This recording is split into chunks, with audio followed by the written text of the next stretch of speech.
Space होगा उसे intracellular space बोलेंगे। ईआर पूरी सेल में एक नेटवर्क बना देगा दोस्तों।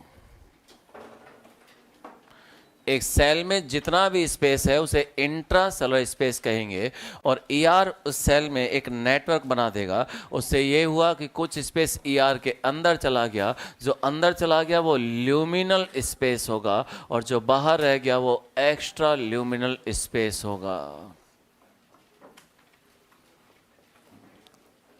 तो अंदर ल्यूमिनल है, बाहर एक्स्ट्रा ल्यूमिनल स्पेस है। मतलब ये इनसाइड ईआर है और वो आउटसाइड ईआर है दोस्तों।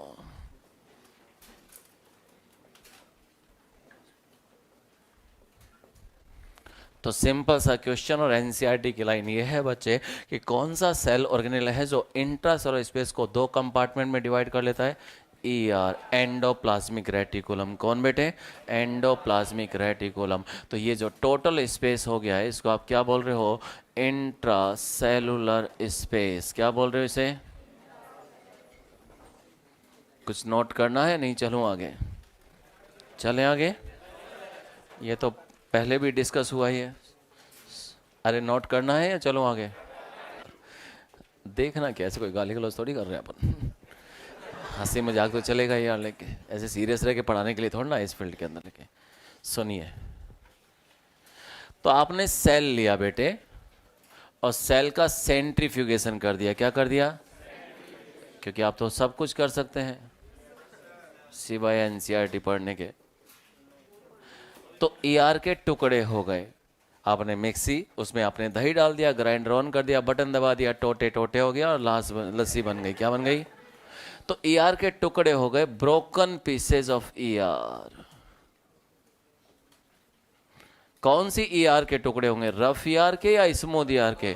दोनों के। पूरा ही ईआर टूट जाएगा। इन ब्रोकन पीसेज को आप लोग बोलते हैं माइक्रोसोम्स। क्या बोलते हैं?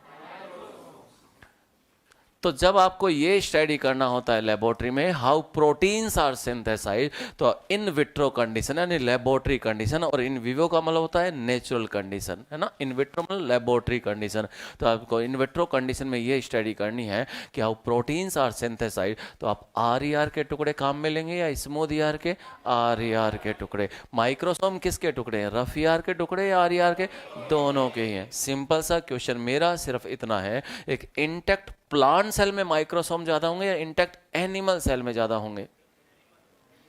दोनों में ही नहीं होंगे, क्योंकि सेल इंटैक्ट है। इंटैक्ट इंग्लिश का शब्द है। किसका शब्द है? इंग्लिश का। इंटैक्ट का मतलब होता है अनडैमेज्ड। जब सेल अनडैमेज्ड है तो उसमें माइक्रोसोम कैसे बनेगा? सेल को तोड़ोगे, फोड़ोगे, तभी जाके माइक्रोसोम बनेगा। ये नेचुरल सेल ऑर्गेनेल्स नहीं है, सेल को तोड़ने पर बनते हैं। तो माइक्रोसोम्स आर एब्सेंट इन, बेटा गरीब हो, these are absent in intact cell. Note कर लो रे इसे। ये नेचुरल सेल ऑर्गेनेल नहीं है जो आप सेल को तोड़ते हो तो बनते हैं। क्या रे टेडी बियर? और पेंसिल छील छील के कचरा अगर यहाँ पे फैलाया तो सोच लेना।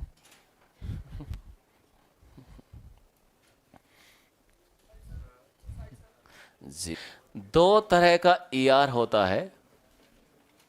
एक रफ ईआर होता है, दूसरा स्मूथ ईआर होता है। रफ इसलिए क्योंकि उस पर राइबोसोम्स होते हैं,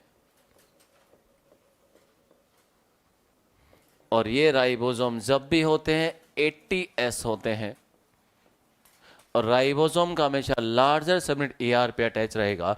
स्मूथ इसलिए क्योंकि यहाँ पे राइबोसोम्स एब्सेंट होते हैं। तो रफ को रफ इसलिए बोला क्योंकि इस पे राइबोसोम है, तो इसे आप ग्रेनुलर ईआर भी कह रहे हैं। और ये जो ग्रेन्यूल्स जो होते हैं वो ग्रेन्यूल्स क्या होते हैं? राइबोसोम्स ही होते हैं। क्या होते हैं? राइबोसोम्स ही। और ये जो है स्मूथ ईआर, ये ए ग्रेनुलर होगा, मतलब इस पे राइबोसोम्स नहीं होंगे। ये ए ग्रेनुलर ईआर है दोस्तों। तो दो तरह का ईआर होता है, एक रफ ईआर है, दूसरा स्मूथ ईआर। रफ पे राइबोसोम्स है तो सिंपल सी बात है, ये प्रोटीन सिंथेसिस में इन्वॉल्व होगा। किस में इन्वॉल्व होगा? प्रोटीन्स है। तो रफ ईआर प्रोटीन सिंथेसिस में इन्वॉल्व है दोस्तों।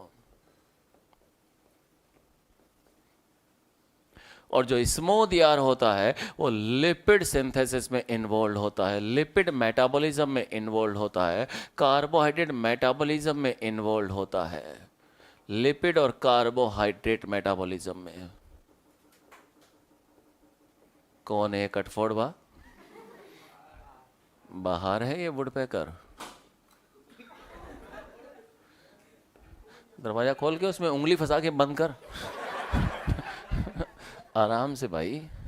तो रफ यार प्रोटीन बनाएगा, स्मूथ यार प्रोटीन तो नहीं बनाता, वो लिपिड और कार्बोहाइड्रेट मेटाबॉलिज्म में इन्वॉल्व होता है। रफ यार मेनली सिस्टर्नी फॉर्म में होता है। किस फॉर्म में होता है?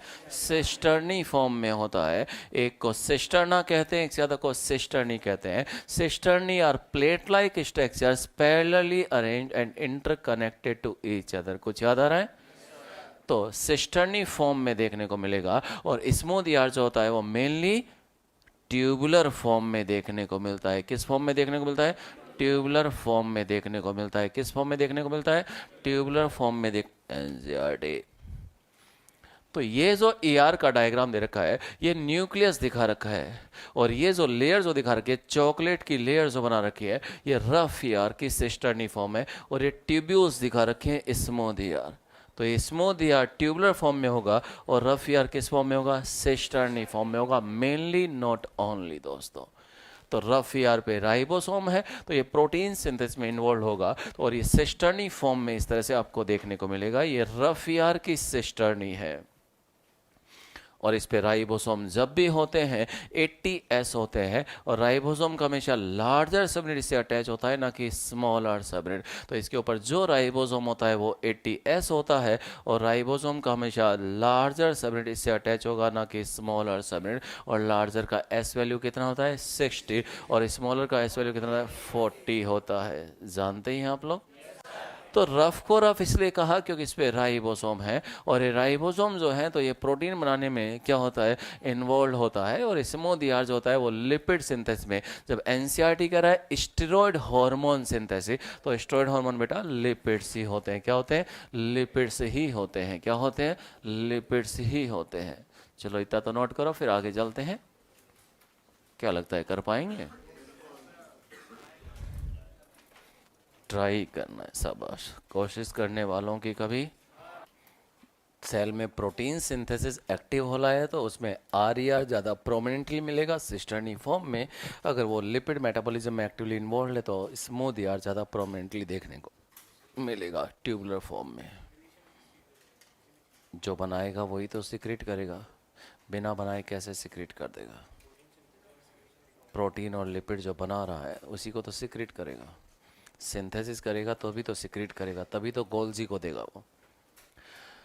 तो ये मैंने आरईआर सिस्टर्ना दिखा दिया। एक को सिस्टर्ना कहेंगे, एक से ज्यादा को सिस्टर्नी कहेंगे, और ये प्लेट लाइक स्ट्रक्चर्स है, पैरेलली अरेंज्ड है, इंटरकनेक्टेड इस तरह से रहती है दोस्तों। और इसके ऊपर ये राइबोसोम को अटैच कर दिया है दोस्तों। ये राइबोसोम जब भी होता है 80S होता है, राइबोसोम का लार्जर सबयूनिट से अटैच रहता है, और इस लार्जर सबयूनिट को यहाँ पर जोड़ना है तो इस काम में एक प्रोटीन हेल्प करता है, और जो प्रोटीन यहाँ पे हेल्प कर रहा है उस प्रोटीन को आपने क्या बोल दिया है?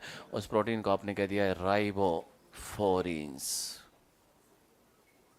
तो ribophorins are the proteins which help in attachment of larger subunit of ribosome to the membrane of ER. ये जो प्रोटीन है बेटे ये राइबोफोरिन्स है।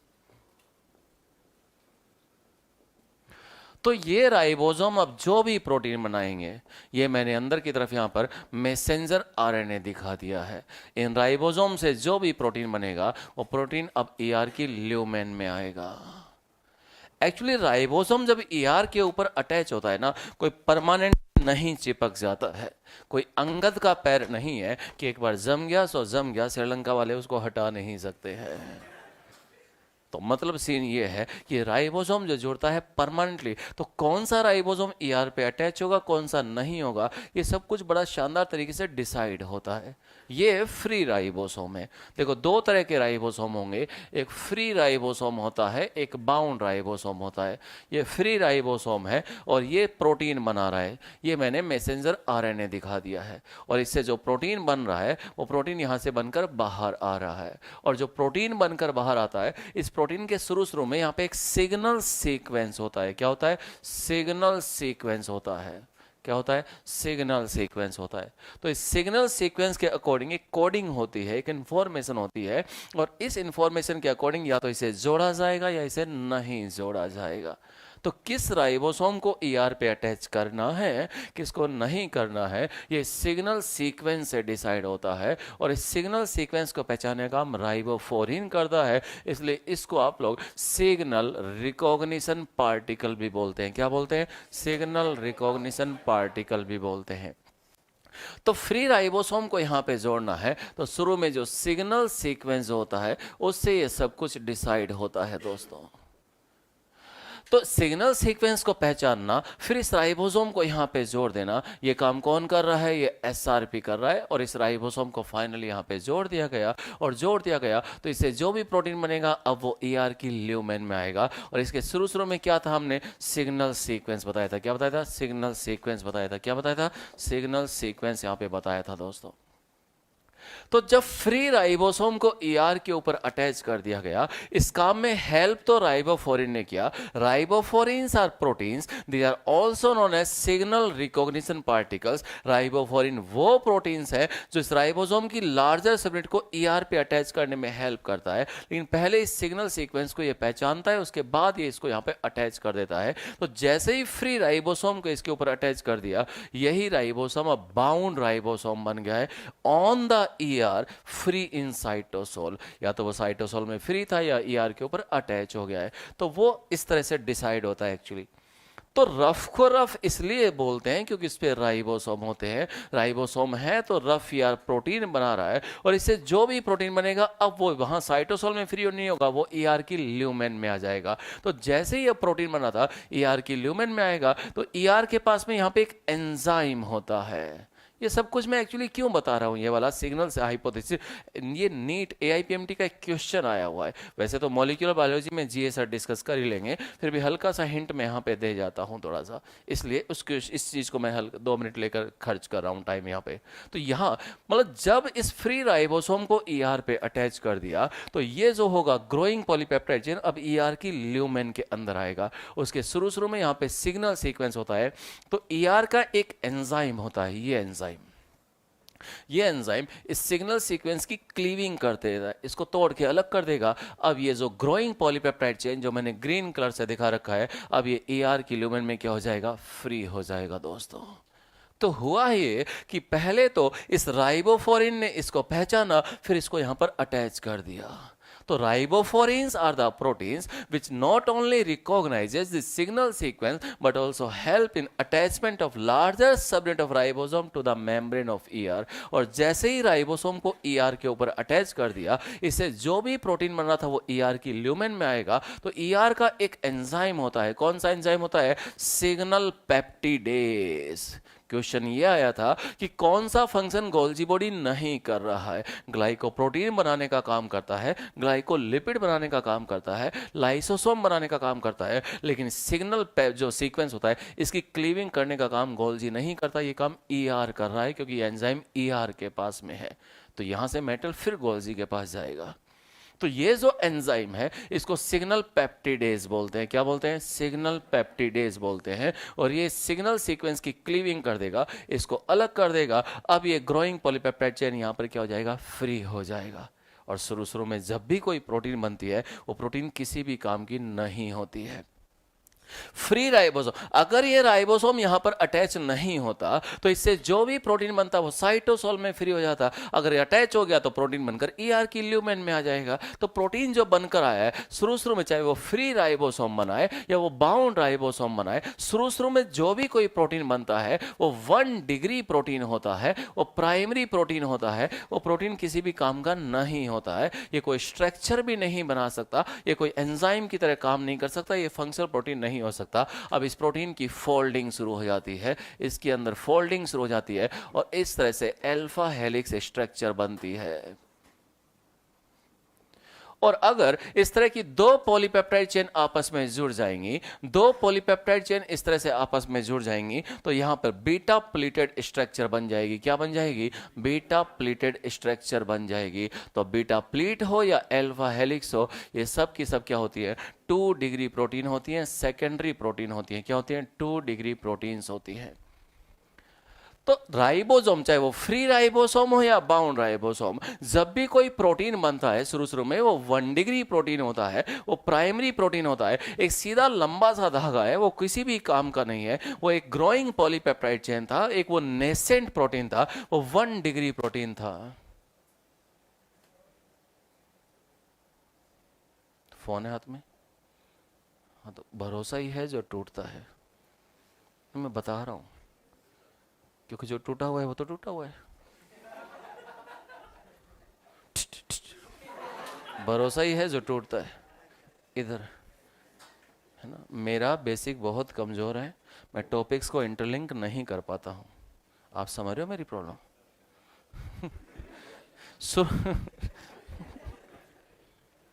इसलिए मैं पढ़ता रहता हूँ, शायद मैं एक लिंक कर जाऊँ जाने से पहले इस दुनिया से।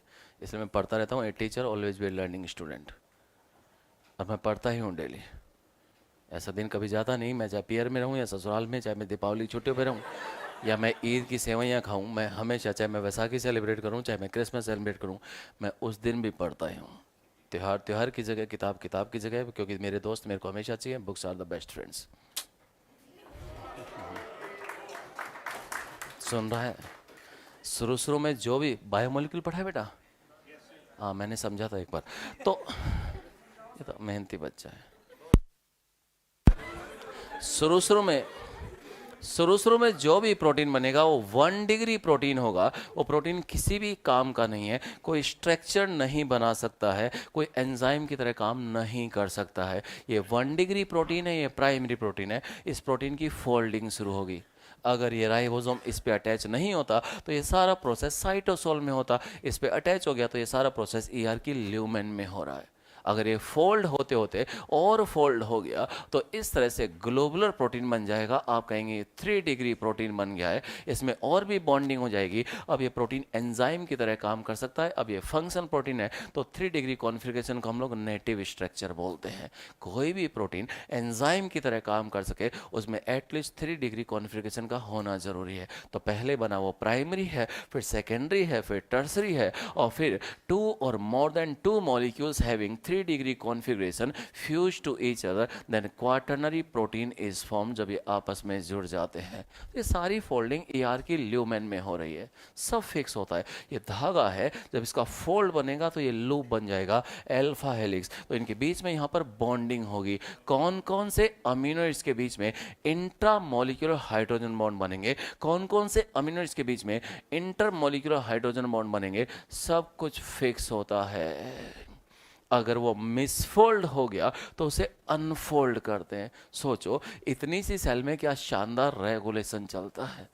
अगर वो मिसफोल्ड हो जाए तो उसे अनफोल्ड करते हैं, फिर उसे रीफोल्ड करते हैं। अगर फिर भी करेक्शन नहीं हुआ तो मिसफोल्डेड प्रोटीन को प्रोटियोसोम्स के थ्रू तोड़ दिया जाता है, उसका डीग्रेडेशन कर दिया जाता है। अगर वो मैकेनिज्म ही फेल हो जाए जो डीग्रेडेशन कर रहा था, तो ना तो करेक्शन हो पाएगा और ना ही मिसफोल्डेड प्रोटीन को तोड़ा जा सकेगा। तो मिसफोल्डेड प्रोटीन सेल के अंदर इकट्ठा हो जाएगा या फिर सेल के बाहर चला जाएगा। तो सेल के अंदर इकट्ठा हुआ या सेल के बाहर चला गया, मतलब इंटरसेलुलर स्पेस में, तो सेल की फंक्शनिंग इंटरप्ट हो जाएगी, सेल टू सेल कम्युनिकेशन में प्रॉब्लम आ जाएगी। जो आप पार्किंसन डिजीज के बारे में पढ़ते हैं, जो आप सिजोफ्रेनिया सुनते हैं, जो अल्जाइमर डिजीज के बारे में सुनते हैं, ये सारी कहानी प्रोटीन मिसफोल्डिंग की ही होती है।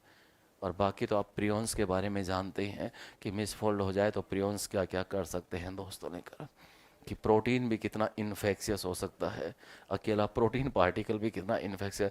स्क्रैपी डिजीज हो या क्रू डिजीज हो कि भेड़ रगड़ रगड़ के एक दूसरे को चल रही है, कि वो कांटेक्ट होने से टक्कर मार मार के एक दूसरे को बीमार कर रही है, तो ये बात तो गलत है ना यार। लगे तो स्क्रैपी डिजीज हो या क्रू डिजीज हो, ये सारी प्रोटीन तो सारा मिसफोल्डिंग का ही लफड़ा होता है।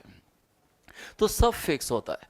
तो रफ को रफ इसलिए बोला क्योंकि इस पे राइबोसोम होते हैं, और ये राइबोसोम जब भी होते हैं 80s होते हैं, और राइबोसोम का हमेशा लार्जर सबनेट ईआर से अटैच होगा, ना कि स्मॉलर, और जोड़ने का काम राइबोफोरिन करता है। और राइबोसोम परमानेंटली नहीं जोड़ता, ये सब कुछ सिग्नल हाइपोथेसिस के अकॉर्डिंग चलता है। तो सिंपल सी बात, ये राइबोसोम जो भी प्रोटीन बनाएंगे वो ईआर की ल्यूमेन में आ जाएगा। इस प्रोटीन की फोल्डिंग यहाँ पे शुरू हो जाएगी, इस प्रोटीन की फोल्डिंग यहाँ पे शुरू हो गई है, उसका मॉडिफिकेशन यहाँ पे शुरू हो गया है। फोल्ड तो हो ही रहा है वो प्रोटीन, फोल्ड तो हो ही रहा है वो, फोल्ड तो हो ही रहा है, साथ में इस प्रोटीन में कार्बोहाइड्रेट भी अटैच होने लगेगा। तो प्रोटीन के अंदर अगर कार्बोहाइड्रेट अटैच हो रहा है, कि ये प्रोटीन था इसकी फोल्डिंग हो रही है, साथ में इसमें कार्बोहाइड्रेट भी अटैच हो रहा है, साथ में इसमें कार्बोहाइड्रेट भी अटैच हो रहा है, तो आप कह रहे हैं ग्लाइकोप्रोटीन बन रहा है। क्या बन रहा है?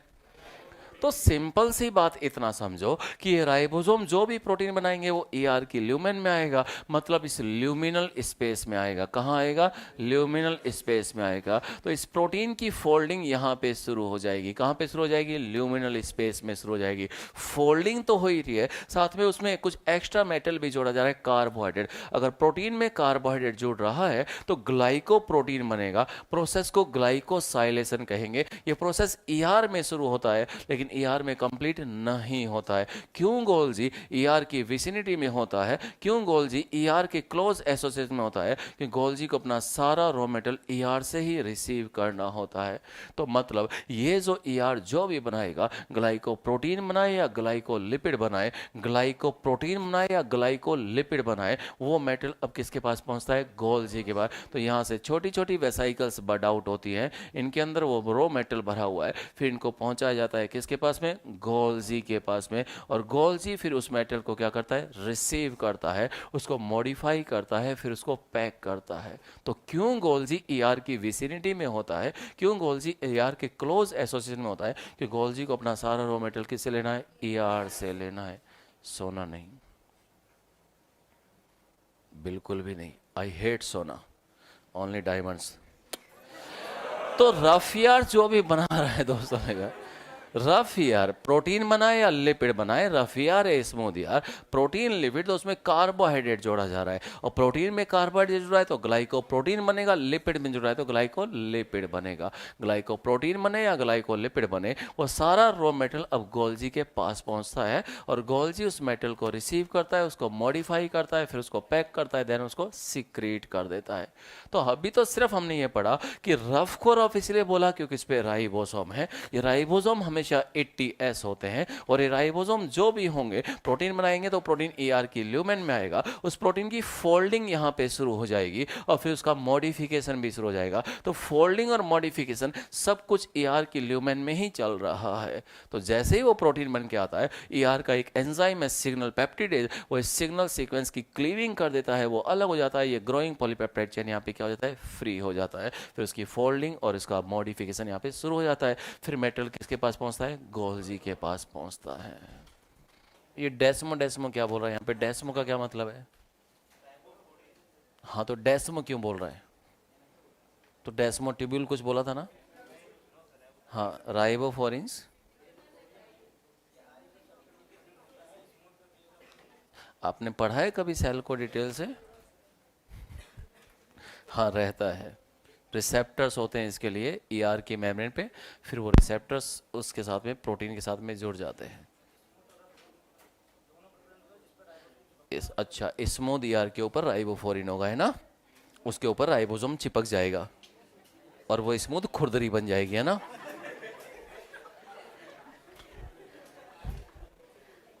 राइबोसोम किस पे जोड़ता है? स्मूथ पे या रफ पे? तो राइबोफोरिन के लिए रिसेप्टर रफ पे होगा या स्मूथ पे? Common sense is very uncommon in India. Ribosome किस पे जोड़ता है? रफ पे या स्मूथ पे? जोड़ने में कौन हेल्प करता है? तो राइबोफोरिन के लिए रिसेप्टर रफ पे होगा या स्मूथ पे?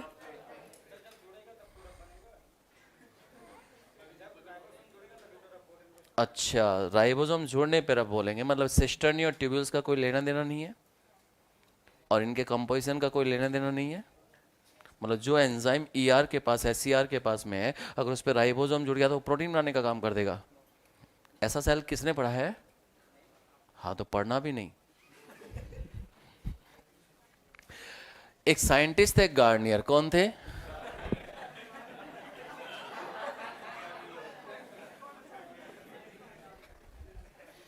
उन्होंने रफ ईआर को स्टेनिंग कर दिया। सेल जिसमें प्रोटीन सिंथेसिस बहुत एक्टिवली हो रहा था, जब उसकी स्टेनिंग की तो पूरी सेल में ईआर का नेटवर्क दिखाई दिया, आरईआर की सिस्टर्नी का। मतलब सिंपल सी बात करूं, गार्नियर वो थे जिन्होंने रफ ईआर को एक नाम दिया था, अर्गेस्टोप्लाज्म।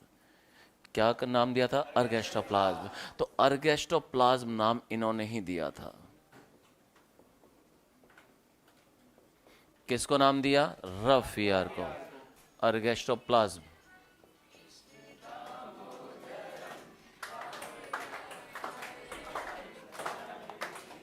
क्लास चल रही ना, लाइव पे जा रहे हो ना? तो गार्नियर अर्गेस्टोप्लाज्म। तो गार्नियर वो साइंटिस्ट थे जिन्हें रफ ईआर को क्या नाम दिया था? अर्गेस्टोप्लाज्म। ये मैंने साइटोन बना दिया है, ये मैंने लॉन्ग एक्सोन बना दिया है, और साइटोन के इस पार्ट में न्यूक्लियस दिखा दिया है, और न्यूक्लियस के चार तरफ ये मैंने ईआर दिखा दी है, ये ईआर दिखा दी है, ये ईआर की सिस्टर्नी दिखा दी है। रफ है इसका मतलब इनके ऊपर राइबोसोम मौजूद है। कौन मौजूद है? राइबोसोम मौजूद है। तो ये आरईआर की सिस्टर्नी है। कोई बताएगा इन आरईआर की सिस्टर्नी को आप और क्या बोल रहे हैं? निस्सल ग्रेन्यूल्स। क्या बोल रहे हैं इनको? तो फिर लैंग्वेज चेंज कर देता हूँ, निस्सल ग्रेन्यूल आरईआर का मॉडिफिकेशन है या एससीआर का? आरईआर का। फिर लैंग्वेज चेंज कर देता हूँ, कोई आपको कहे अर्गेस्टोप्लाज्म ऑफ न्यूरॉन, तो आप क्या कहोगे? निस्सल ग्रेन्यूल, क्योंकि अर्गेस्टोप्लाज्म किसको बोल रहे हैं हम लोग? आरईआर को। तो जो निस्सल ग्रेन्यूल्स हैं, क्या हैं? निस्सल ग्रेन्यूल्स। ये आरईआर की सिस्टर्नी है, मतलब लैंग्वेज चेंज कर रहा हूं, अर्गेस्टोप्लाज्म ऑफ न्यूरॉन। तो रफियार प्रोटीन बनाता है, और रफियार का मॉडिफाइड वर्जन क्या है? निस्सल ग्रेन्यूल्स होते हैं जो न्यूरॉन के साइटोन पार्ट में मिलते हैं। और आरईआर को गार्नियर ने क्या नाम दिया था? अर्गेस्टोप्लाज्म। आरईआर को गार्नियर ने क्या नाम दिया था? अर्गेस्टोप्लाज्म। कुछ नोट करना चाहेंगे आप लोग? गार्नियर साइंटिस्ट का नाम है, he named it अर्गेस्टोप्लाज्म। it here refers to RER और SCR? RER।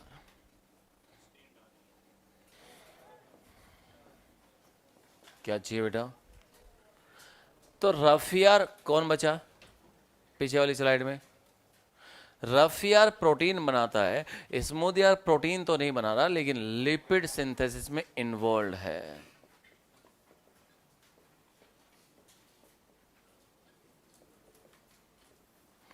जब एनसीईआरटी कह रहा है स्टीरॉयड हार्मोन्स, तो स्टीरॉयड हार्मोन्स लिपिड्स ही हैं। मतलब आपने कहा टेस्टोस्टेरोन स्टीरॉयड हार्मोन ही है, आपने कहा एस्ट्रोजन्स,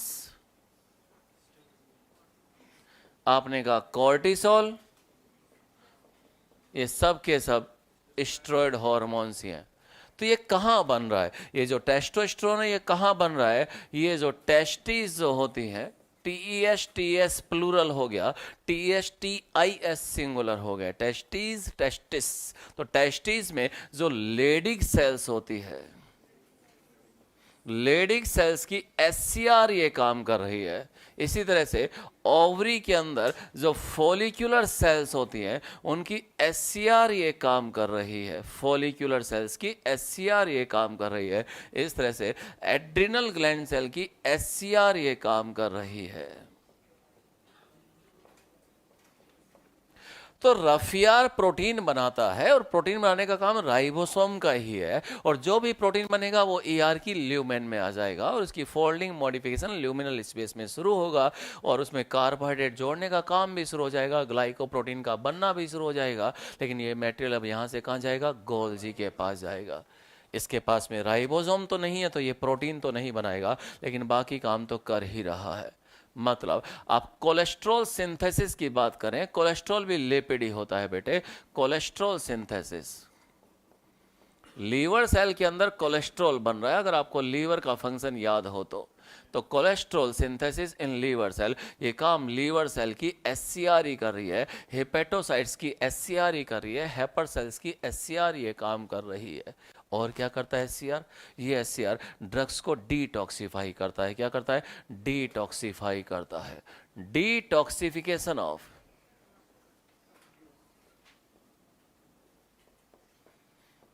सेडेटिव ड्रग्स। सेडेशन का मतलब होता है we slows down the body activity. आपका बीपी हाई हो गया है, आप नॉर्मल लेकर आना चाह रहे हैं, जो हाइपर से नॉर्मल लाता है वो ट्रैंक्युलाइजर होता है। आपका बीपी हाई हो गया है, आप उसे नॉर्मल लेके आ रहे हैं, जो हाइपर से नॉर्मल लाता है वो ट्रैंक्युलाइजर होता है। और जिसको लेने पे बॉडी एक्टिविटी थोड़ी स्लो हो जाती है, slows down the body activity, थोड़ा ड्राउजीनेस सा रहता है, गश सा रहता है, नशा सा रहता है, वो सिडेशन है। जो पेन किलर्स होते हैं वो सिडेटिव की कैटेगरी में आते हैं, और जिनको लेने पे नींद आएगी विच इंड्यूसेस स्लीप, वो हिप्नोटिक्स होते हैं। तो एक ट्रैंक्युलाइजर होता है, एक सिडेटिव होता है, और एक हिप्नोटिक होते हैं। अगर आप पेन किलर का हाई डोज लेंगे तो उसका साइड इफेक्ट यह आएगा कि आपको नींद आ जाएगी, उसका प्राइम फंक्शन नहीं था। प्राइम फंक्शन तो पेन किलर का यही है, सिडेशन कर देना। तो जो आप कोई नशे की दवाइयाँ ले रहे हैं, सिडेटिव ड्रग्स ले रहे हैं या पेन किलर्स ले रहे हैं, तो उनको डिटॉक्सिफाई करने का काम एससीआर का होता है। आपने बारबिट्यूरेट्स ले लिया, आपने फिनोबार्बिटल वगैरह ले लिया है, स्लीपिंग पिल्स के अंदर नींद की गोलियों में बारबिट्यूरेट्स होता है। तो कैसे याद रखेंगे? बारबिटूरे सो जा रहे। तो स्लीपिंग पिल्स में क्या होता है? बारबिटूरे होता है। क्या होता है? बारबिट्यूरेट्स। और जो एंटी स्लीप पिल्स होती है, बच्चे एग्जामिनेशन टाइम में अपनी नींद भगाने के लिए टैबलेट्स लेते हैं और वो जागने के लिए टैबलेट्स लेते हैं। क्रैश कोर्स तो आपने देखा ही होगा ना, वो टैबलेट वहाँ पर, तो वो don't make a popping noise please.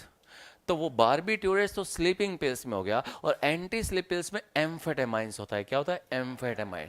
Amphetamine synthetic stimulant होता है, वो नेचुरल नहीं है, सिंथेटिक आपने बनाया है। तो बच्चे एग्जामिनेशन टाइम में, कि मई में एग्जाम है तो 1 मई से वो एम्फेटामाइन खाना शुरू कर देंगे ताकि वो जागते रहें और पढ़ते रहें, और इतने में 7 दिन में उनका ब्रेन एग्जॉस्ट हो जाता है और एग्जामिनेशन हॉल में वो सो जाते हैं। तो साल भर की मेहनत काम में आनी है, 7 दिन जगने से कुछ नहीं होना, वरना तो टॉपर 7 दिन वाले ही होते, साल भर पढ़ने की जरूरत ही क्या थी दोस्तों। तो जो पेन किलर्स ले रहे हैं या सिडेटिव ड्रग, नशे की दवाइयां, उन ड्रग्स को डिटॉक्सिफाई करने का काम किसका होता है? एससीआर का होता है। अल्कोहल को डिटॉक्सिफाई करने का काम इसी का होता है।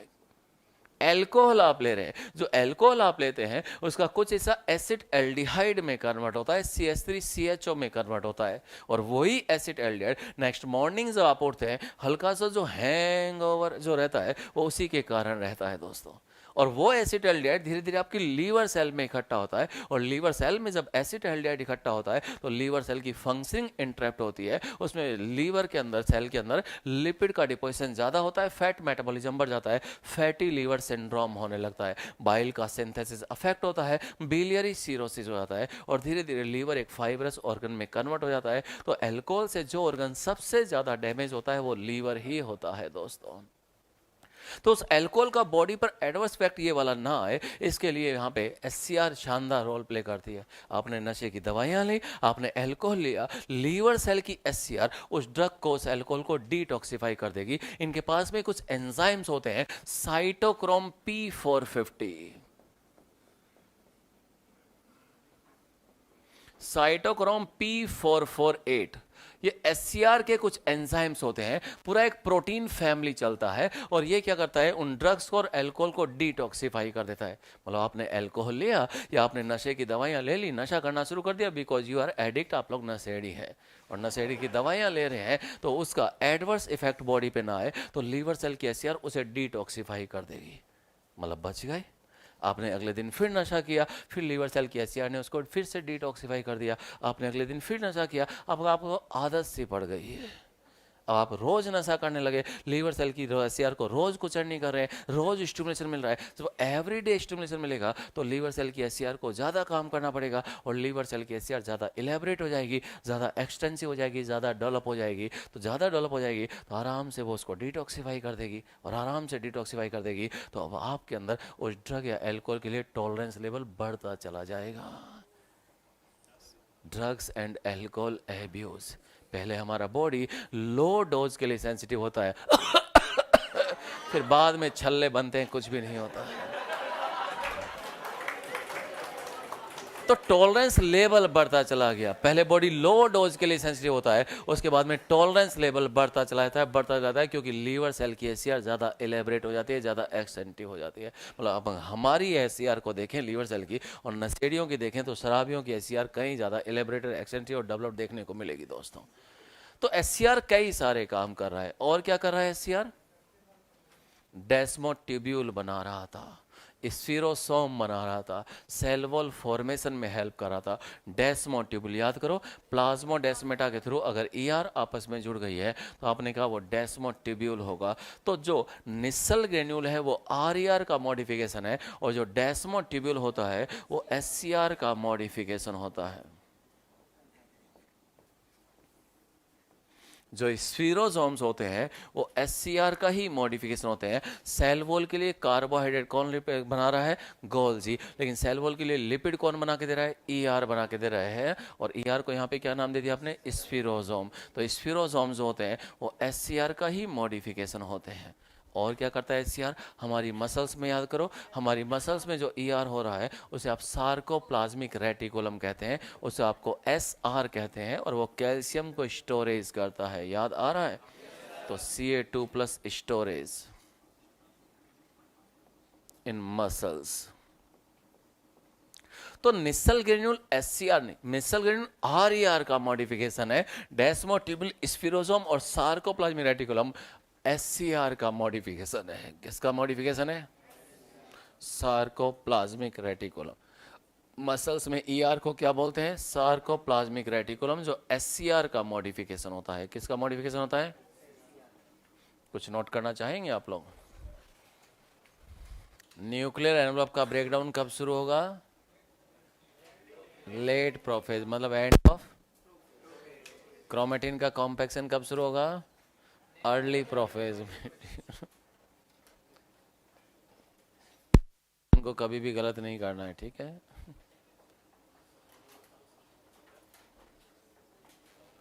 क्या बताऊं? क्या बताऊं? पिट जाएगा। वो दारू पी के पड़े होंगे तुम्हारे टीचर कहीं पे जो बताया होगा जिन्होंने। मतलब आपको सोसाइटी को सुधारने वाली चीज़ पढ़ानी चाहिए। यहाँ पे आपको ये बतानी चाहिए कि अल्कोहल पियोगे तो ग्लूकोज कंजप्शन बढ़ता है और ग्लूकोज यूज होता है। मैं तो कहता हूँ पढ़ो, ब्रेन सेल इतना ग्लूकोज यूज करेगी दारू पीने की जरूरत ही नहीं पड़ेगी। कि दारू पीने पे भूख लगती है ये तो आपका टीचर बता रहा है आपको लेके, तभी तो आप यहाँ बैठे हो। कम वक्त में। और वो डॉक्टर, वो टीचर कहाँ बैठा होगा? कहीं पढ़ा होगा कहीं पे नालायक लेके। उसको ये बताना चाहिए पढ़ने से न्यूरॉन्स होती है उसको लगातार ब्लड सप्लाई चाहिए, लगातार ऑक्सीजन और न्यूट्रिएंट की चाहिए, तो लगातार सप्लाई चाहिए, तो वो ग्लूकोज को यूज़ कर लेगा तो वापस नहीं देगा वो। और ग्लूकोज यूज होता जाएगा तो ब्लड में ग्लूकोज लेवल मेंटेन रहेगा और फिर हाइपरग्लाइसेमिया की कंडीशन नहीं होगी। वो बाकी चीज़ें नहीं बता रहा अल्कोहल क्या क्या करता है।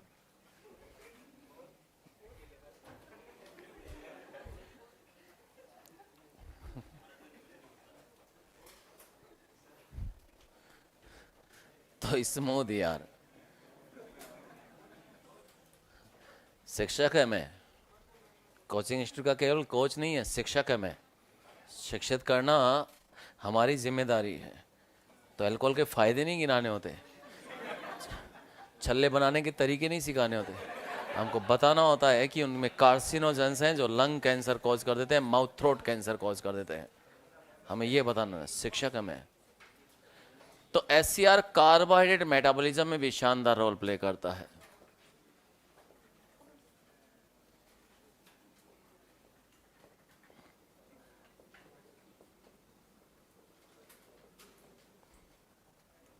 लिपिड मेटाबॉलिज्म तो है, कार्बोहाइड्रेट पे भी डिस्कस कर लेते हैं। ये सेल है, लीवर सेल का ही एग्जांपल लेके चलते हैं। बोले तो हेपेटोसाइट, बोले तो हेपर सेल। किसी भी सेल में जब ग्लूकोज एंटर करता है तो एंटर करते ही उसका फॉस्फोराइलेशन हो जाता है और वो ग्लूकोज 6 फॉस्फेट में कन्वर्ट हो जाता है। किसी भी सेल में जब ग्लूकोज एंटर करता है तो एंटर करते ही उसका फॉस्फोराइलेशन हो जाता है, वो ग्लूकोज 6 फॉस्फेट में कन्वर्ट हो जाता है। किसी भी सेल में जब ग्लूकोज एंटर करता है, एंटर करते ही उसका फॉस्फोराइलेशन होता है, वो ग्लूकोज 6 फॉस्फेट में कन्वर्ट हो जाता है। फिर एक्सेस ग्लूकोज को कन्वर्ट करते करते करते करते लीवर सेल में क्या बना दिया गया? ग्लाइकोजन बना दिया गया रिजर्व फूड की फॉर्म में। तो ग्लूकोज से ग्लाइकोजन बना के रिजर्व फूड बना लिया गया। किसी भी सेल में जब ग्लूकोज एंटर करता है तो एंटर करते ही उसका फॉस्फोराइलेशन होता है, वो ग्लूकोज 6 फॉस्फेट में कन्वर्ट हो जाता है। अगर इसको वापस तोड़ने वाला एंजाइम ग्लूकोज 6 फॉस्फेटेज सेल के पास नहीं है तो ये वापस नहीं टूटेगा और सेल से ग्लूकोज का लॉस नहीं होगा, सेल खुद यूज कर लेगी। अगर उसको वापस तोड़ने वाला एंजाइम ग्लूकोज 6 फॉस्फेटेज सेल के पास नहीं है तो वापस ब्रेकडाउन यानी रिवर्स स्टेप नहीं जाएगा और सेल से ग्लूकोज का लॉस नहीं होगा, वो सेल आराम से उसको यूज करती रहेगी। तो लीवर सेल में ग्लूकोज एंटर किया, फॉस्फोराइलेशन हो गया, कन्वर्ट करते करते करते उसे ग्लाइकोजन बना लिया रिजर्व फूड। और ये ग्लाइकोजन मसल्स में भी रिजर्व फूड की फॉर्म में रहता है, आप लोग जानते हैं। जब बॉडी सेल्स को ग्लूकोज की जरूरत होती है तो रिजर्व फूड से ही काम मिल जाता है। वापस तोड़ने का प्रोसेस शुरू करेंगे, वापस तोड़ना शुरू करेंगे, वापस तोड़ना शुरू करेंगे, वापस तोड़ना शुरू करेंगे, ग्लूकोज 6 फॉस्फेट बनाएंगे, लास्ट में ग्लूकोज बनाएंगे, फिर इस ग्लूकोज को यहाँ से बाहर निकाल देंगे। तो वापस से तोड़ा जाता है, तो रिजर्व फूड को यूज किया गया और फिर ग्लूकोज बनाकर बाहर निकाल लिया गया। और ग्लूकोज बनाकर बाहर निकाल लिया गया तो यहाँ को बाहर निकालने के अंदर एक यहाँ पर एक प्रोटीन हेल्प करता है और उस प्रोटीन को आपने नाम दे दिया ग्लूट। क्या नाम दे दिया? Glucose transporter. ग्लूकोज पोलर होता है, polar molecule easily lipid bilayer से नहीं जा सकता है तो प्रोटीन को हेल्प करना पड़ता है। खैर इन सब की बात नहीं कर रहे, हम तो एससीआर के फंक्शन की बात कर रहे हैं। ये जो आखिरी स्टेप चल रहा है, मैंने पहला स्टेप था, यहाँ पे आखिरी हो गया। यहाँ पे जो एंजाइम काम कर रहा है उस एंजाइम का नाम होता है ग्लूकोज 6 फॉस्फेटेज। क्या नाम होता है? Glucose 6 phosphatase.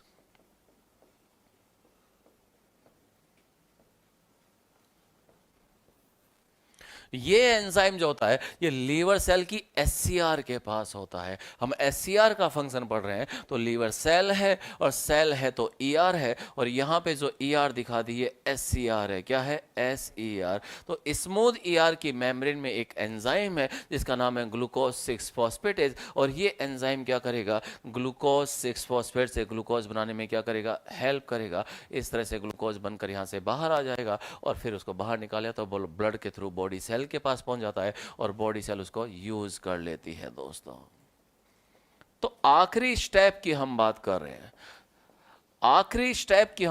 रहे हैं, कि ग्लूकोज 6 फॉस्फेट से ग्लूकोज बना। इस काम में जो एंजाइम हेल्प कर रहा है ये एंजाइम ग्लूकोज 6 फॉस्फेटेज है और ये एससीआर के पास होता है। ये सेल है, सेल में ईआर है और ईआर का ये एंजाइम इस काम में शानदार रोल प्ले करता है। और ये एंजाइम जो होता है आपको बहुत अच्छे से देखने को मिलता है किसके अंदर? इट इज प्रेजेंट इन, हाँ, किल में। इट इज एब्सेंट इन बम में। तो ये एंजाइम आपको बहुत अच्छे से देखने को मिलेगा कहां पे? लीवर सेल में। कहां पे देखने को मिलेगा? इंटेस्टाइनल सेल्स में। कहां पे देखने को मिलेगा? किडनी सेल्स में, रीनल सेल्स में। और it is absent in brain cell. Brain cell अपना ग्लूकोज क्यों देगी? ले लो जिसे लेना है, अपन तो वैसे ही त्राइमम बचा हुआ है दोस्तों ब्रेन सेल्स में। It is absent in muscle cells. Muscle cell अपना ग्लूकोज काय को देने वाली है, जिसको लेना है ले ले, इससे अपन को क्या ले देना है दोस्तों। कुछ नोट करना चाहेंगे आप लोग? तो ये ईआर है,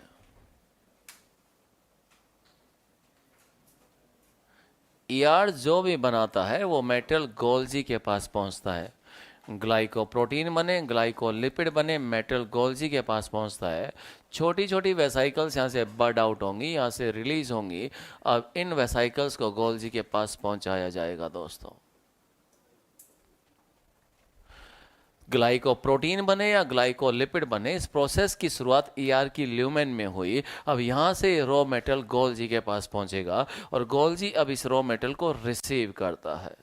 ये मैंने गोल्जी सिस्टर्ना बना दिया। एक को सिस्टर्ना कहेंगे, एक से ज़्यादा को सिस्टर्नी कहेंगे। पूरा स्टैक हो गया है, लाइक स्टैक ऑफ कॉइन्स, सिक्कों के ढेर की तरह दोस्तों। तो ईआर से मेटल गोल्जी के पास जाता है और इस काम में साइटोस्केलेटन का बड़ा शानदार रोल रहता है। एक माइक्रोट्यूब्यूल्स का ट्रैक बना दिया गया, इस ट्रैक के ऊपर इन वेसाइकल्स को लेकर जाएंगे और जो चलकर जाता है वो मोटर प्रोटीन होता है। क्या होता है? Motor protein. क्या होता है वो? मोटर प्रोटीन होता है और वो इन वेसाइकल्स को लेकर चला जाता है दोस्तों।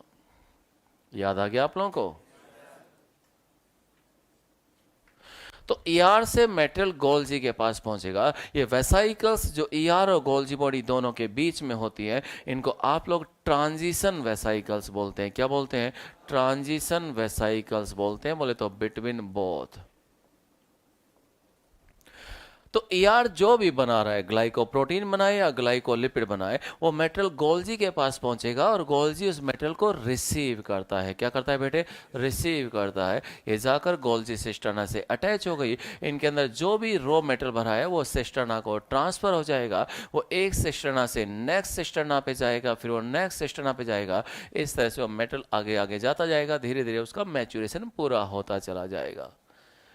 तो गोल्जी मेटल को रिसीव करता है और जो भी मेटल ये रिसीव करता है, ग्लाइकोप्रोटीन आए या ग्लाइकोलिपिड आए, उसको वो मॉडिफाई करता है। उस मेटल की यहाँ पे सॉर्टिंग होती है, SORTING, उसकी यहाँ पे छंटनी होती है, मतलब उसको प्रोसेस को अंजाम दिया जाता है। ग्लाइकोप्रोटीन बने या ग्लाइकोलिपिड बने, प्रोसेस को ग्लाइकोसाइलेशन बोलते हैं। कुछ किताबें ग्लाइकोलिपिड के बनने को ग्लाइकोसिडेशन बोल देती हैं और ग्लाइकोप्रोटीन के बनने का ग्लाइकोसाइलेशन बोल देती हैं, लेकिन हायर बुक्स एक ही टर्म काम लेते हैं, ग्लाइकोसाइलेशन। मतलब बेटे ग्लाइकोसाइलेशन का प्रोसेस यहां शुरू हुआ।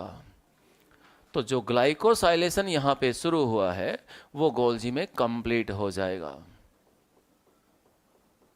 तो यहां पे शुरू हुआ ईआर के अंदर और गोल्जी में क्या हो जाएगा? वो कंप्लीट हो जाएगा दोस्तों।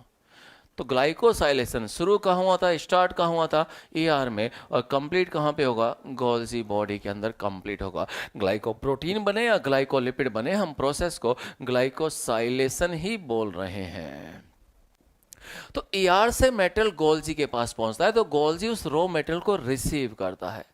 अब उसमें और कार्बोहाइड्रेट ऐड करना है या कुछ को हटा देना है, ये सारा अंजाम वहीं पे पूरा होगा। मतलब उस मेटल को यहाँ पे मॉडिफाई कर दिया जाएगा और मॉडिफिकेशन के बाद में उस मेटल की पैकेजिंग होती है। क्या होती है? पैकेजिंग। और फाइनली उसको सिक्रीट कर दिया जाता है।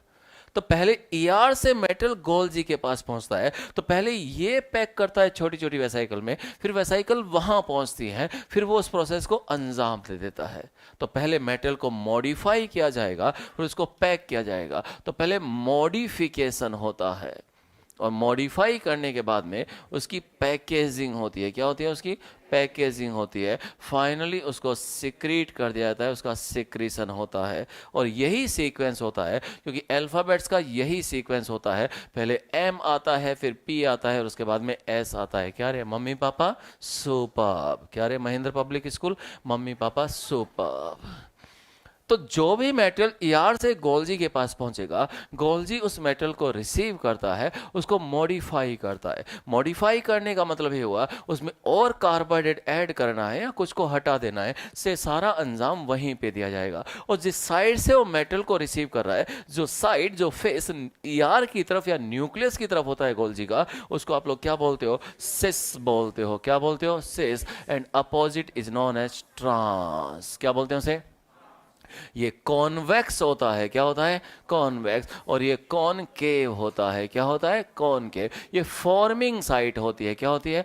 फॉर्मिंग साइट है। और ये मैच्योरिंग साइट होती है। क्या होती है? मैच्योरिंग साइट होती है। तो ईआर से मेटल गोल्जी के पास जा रहा है बेटे, और गोल्जी उस मेटल को रिसीव कर रहा है। तो ये गोल्जी कॉम्प्लेक्स जो होता है, it has two different sides. Cis and trans sides और faces are entirely different but interconnected. Cis and trans faces are entirely different but interconnected. ऐसा नहीं है कि ये वेसाइकल आकर सीधा ही यहाँ पे जुड़ जाएंगी, नहीं नहीं, वो सिस पे ही अटैच होगी। जो ईआर की तरफ होगा, जो न्यूक्लियस की तरफ होगा, वो सिस होगा। And cis and electrons are entirely different but interconnected. और दो अलग अलग फेस का मिलना, दो अलग अलग साइड का मिलना, इसके लिए हम टर्म काम में लेते हैं पोलैरिटी। क्या बोलते हैं इसको? मतलब अमीबा इधर जा रहा है और जिस तरफ जा रहा है वहां पे सूडोपोडिया अपीयर होंगे, और जो टेम्पररी पोस्टर एंड, वो टेम्पररी एंटीरियर एंड हो गया है, और जो टेम्पररी पोस्टर एंड जो होता है वो आपको रिंकल्ड दिखाई देगा। यहाँ पे सूडोपोडिया डिसअपियर हो रहे हैं और टेम्पररी पोस्टर एंड को यूरोइड बोलते हैं। क्या बोलते हैं? यूरोइड। यूरोडेला, यूरोकोडेटा टेल के लिए है, यूरोटेल के लिए। तो presence of two distinct ends, temporary anterior and temporary post and, presence of two distinct ends, presence of two distinct faces, बोले तो polarity. Amoeba has polarity, Golgi shows polarity. तो कौन सा सेल ऑर्गेनेल है जो पोलैरिटी शो करता है? Golgi show करता है पोलैरिटी। तो ईआर से मेटल गोल्जी के पास पहुंचता है और गोल्जी उस मेटल को रिसीव करता है, उसको मॉडिफाई करता है, उसको पैक करता है। तो पहले उस मेटल को मॉडिफाई किया जाएगा, उसके बाद में उसकी पैकेजिंग होती है, उसको पैक कर दिया गया छोटी छोटी वेसाइकल्स की फॉर्म में। और जो वेसाइकल गोल्जी से सिक्रीट होने जा रही है, इन वेसाइकल्स को बोलते हैं सिक्रीटरी वेसाइकल्स। क्या बोलते हैं? जो वेसाइकल ईआर और गोल्जी बॉडी दोनों के बीच में होती है वो ट्रांजिशन बिटवीन हो गया ना, ट्रांजिशन हो गई है। और ये वाली क्या होंगी? सेक्रेटरी वेसाइकल्स होंगी। क्या होंगी? सेक्रेटरी वेसाइकल्स होंगी। And large vesicles are known as vacuole. अगर इन वेसाइकल्स के अंदर हाइड्रोलाइटिक एंजाइम भरा हुआ है तो आप इनको क्या बोल देंगे? लाइसोसोम नाम दे देंगे। क्या नाम दे देंगे? लाइसोसोम नाम देंगे। What are lysosome? Lysosomes are Golgian vesicles having hydrolytic enzyme. जिस वेसाइकल में हाइड्रोलाइटिक एंजाइम भर दिया गया आप उसको लाइसोसोम नाम दे देंगे। तो लाइसोसोम को बनाने में भी ईआर और गोल्जी बॉडी दोनों का ही रोल होता है, क्योंकि जो हाइड्रोलाइटिक एंजाइम होंगे वो ईआर ही तो बनाएगा, फिर मेटल किसके पास पहुंचेगा? गोल्जी के पास पहुंचेगा दोस्तों। तो मतलब ये गोल्जी ना बड़ा शानदार काम कर रहा है। ये प्रिंसिपल डायरेक्टर ऑफ मैक्रोमोलिक्यूल है। तुम इधर चले जाओ, तुम इधर चले जाओ, तुम इधर चले जाओ। ये traffic police of the cell की तरह काम कर रहा है। किसको कहाँ भेजना है यही सब कुछ डिसाइड करेगा। मेटल को रिसीव करके, उसको मॉडिफाई करके, उसको पैक करके, फिर उसको क्या करता है? वो सिक्रीट करता है। ये जीपीओ की तरह काम कर रहा है। ये जर्नल पोस्ट ऑफिस है, ये बड़ा पोस्ट ऑफिस है। दुनिया भर के इनलैंड्स हैं, मनी ऑर्डर्स हैं, पार्सल्स हैं, पोस्ट कार्ड है, रजिस्ट्री, सब की सब यहाँ पे इकट्ठा हो जाती है। जब सारा यहाँ पे इकट्ठा हो जाता है तो यहाँ पे उसकी छंटनी होती है, उसकी सॉर्टिंग होती है, फिर उनको थैलों में पैक किया जाता है। फिर डाकिया अंकर निकलते हैं उसको सिक्रीट करने के लिए। डाकिया डाक लाया, डाकिया डाक लाया, डाकिया डाक लाया, देकर आएगा, उसे बांट कर आएगा। कैसे देकर आएगा? हर किसी पे पाने वाले का नाम, पता और एड्रेस लिखा हुआ है, अकॉर्डिंग टू देयर एड्रेस और देयर फोन नंबर। तो ये जो वेसाइकल्स यहाँ से निकल रही हैं जिनके अंदर ये मेटल भरा हुआ है, इसका डॉकिंग साइट क्या होगा, उसका डेस्टिनेशन क्या होगा, उसको कहाँ पहुँचना है, सोचो कैसे डिसाइड होता होगा। अगर प्लाज्मा मेम्ब्रेन को कुछ रॉ मटेरियल चाहिए तो वो जाकर प्लाज्मा मेम्ब्रेन से ही जुड़ेगी। अगर ईआर को चाहिए तो लौट कर पीछे आएगी, ईआर को जुड़ जाएगी। तो हर किसी वेसाइकल के ऊपर एड्रेस लिख दिया जाता है, इसके ऊपर यहाँ पर प्रोटीन का टैग लगा दिया जाता है, उसकी कोटिंग कर दी जाती है। सोचो इतनी सी सेल में सारी मैकेनिज्म कैसे होती होंगी। इन वेसाइकल की टैगिंग कर दी, उनकी कोटिंग कर दी, फिर उनकी डेस्टिनेशन या डॉकिंग साइट डिसाइड हो गई कि शिप को कहाँ पे डॉक करना है, कहाँ पे नहीं करना है। तो इनकी भी डॉकिंग साइट होती है, फिर वो अपने डेस्टिनेशन पे पहुँच जाती है।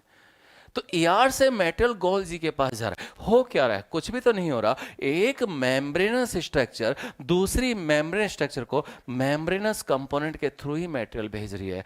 ईआर भी मेम्ब्रेनस है, गोल्जी मेम्ब्रेनस है, वेसाइकल भी मेम्ब्रेनस है, तो सब कुछ मेम्ब्रेनस है। एक मेम्ब्रेनस स्ट्रक्चर दूसरी मेम्ब्रेन स्ट्रक्चर को मेम्ब्रेनस कंपोनेंट के थ्रू ही मेटेरियल भेज रही है, और यहां से यहां तक मेटेरियल लगातार जा रहा है और लगातार जा रहा है। तो इसको बोलते हैं आप लोग मेम्ब्रेन फ्लो। क्या बोलते हैं इसे आप लोग? Membrane flow. फ्लो बना हुआ है। क्या बना हुआ है? फ्लो बना हुआ है। केवल एक बार जाता यहां से यहां तक तो ये माइग्रेशन हो जाता। When this migration happens multiple time it is known as flow. Gene migration and gene flow. बेटा स्वेल राइट कुछ याद आ रहा है? ए बोटलनेक कुछ याद आया कि नहीं आया? तो gene migration, gene flow, flow बना हुआ है लगातार, और लगातार मेटल यहां से यहां यहाँ तक पहुँचा जाए और मेटल को लगातार ये रिसीव करता रहे, तो ईआर और गोल्जी बॉडी के बीच की जगह खाली रखी जाती है। गोल्जी बॉडी के आसपास का एरिया भी क्या रखा जाता है? खाली रखा जाता है। तो गोल्जी के आसपास का एरिया एक्चुअली खाली रखा जाता है।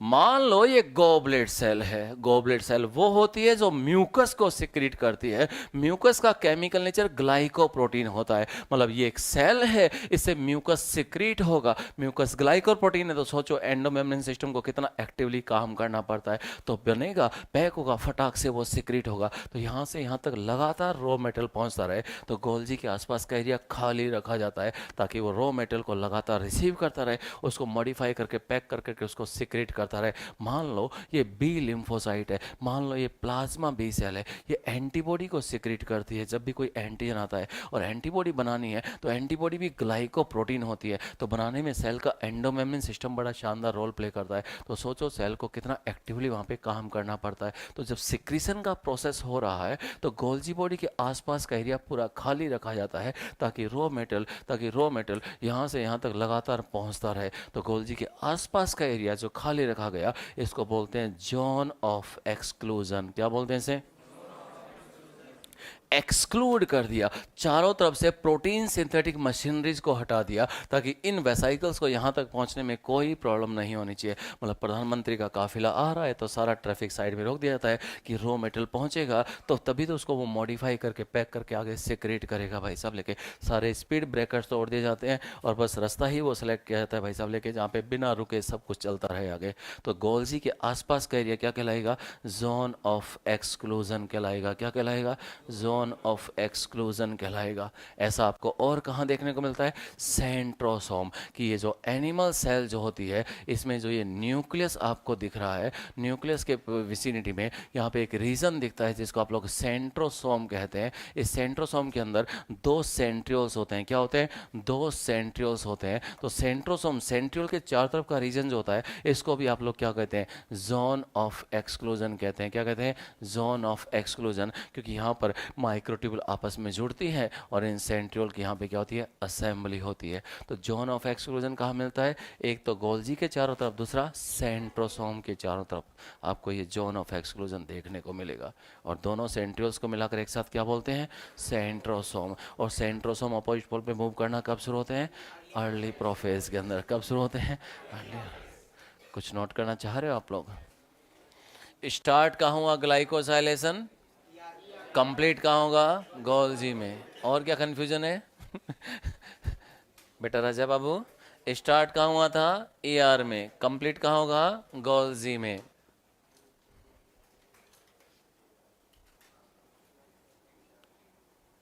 अगर स्मूथ ईआर पे राइबोसोम जुड़ गया तो क्या वो रफ बन जाएगा? क्या स्मूथ पे राइबोसोम जुड़ेगा? नहीं। सोचो कितना स्पेसिफिक चलता है सब कुछ। मतलब ईआर है लेकिन कितना स्पेसिफिक बना दिया गया उसको भी, कि उस पर राइबोफ्लोरिन का रिसेप्टर है या नहीं है, उसके ऊपर राइबोसोम जुड़ेगा कि नहीं जुड़ेगा। कहने को तो ईआर ही है लेकिन कितना अलग अलग बनाया गया है। वो हल्का सा है, हल्का सा है। ऐसे थोड़ा एक्सरसाइज किया करो।